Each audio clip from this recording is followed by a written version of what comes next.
Welcome to the deep dive. Today, we're jumping into AI-generated content. Our mission, really, is to figure out its impact, looking at the potential problems, but also the exciting new things it opens up in different industries. We're looking at an exploration called The Rise of AI-Generated Content. Is it a threat or an opportunity? Which, yeah, sums it up pretty well.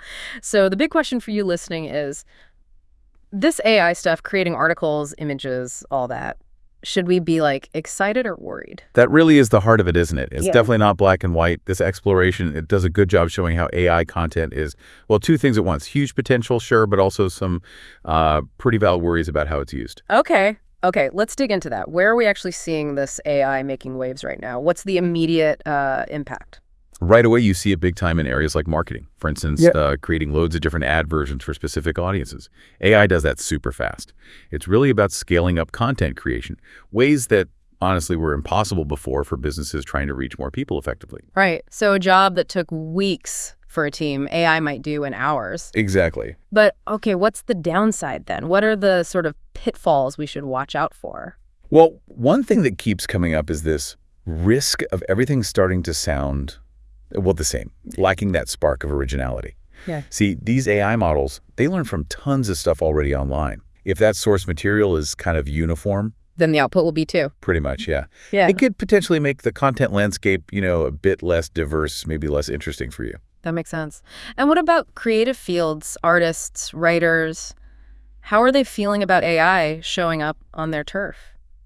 It's a really fascinating mix. On one hand, AI can actually be a pretty powerful tool for creators. Think about a musician using AI to maybe find new melodies, or like an author brainstorming plot points. It could be great for breaking through creative blocks, trying new styles. So like an AI assistant almost, a collaborator? Kind of. But I definitely see the other side, the worry about, well, are human artists going to be replaced down the line? That's the million-dollar question, isn't it? Yeah. As the tech gets better, gets more sophisticated, there's a real concern that some creative jobs could be automated.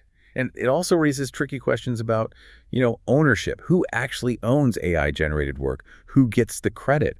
It's completely new ground for copyright. Yeah, uncharted territory. The source also mentions misuse. What are some of the, let's say, darker possibilities? One of the really serious ones is how easily it could be used to churn out misleading information.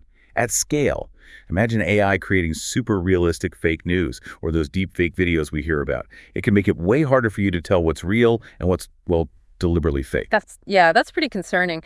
So if we step back, look at the whole picture from this exploration, what are the key takeaways? I think the main thing, and the source really stresses this, is it's a constant balancing act. You've got this incredible efficiency, this ability to scale things up with AI, but we absolutely need to think hard about originality, authenticity, and making sure it's used responsibly. So the future isn't necessarily like humans versus AI. Probably not. More like humans working with AI.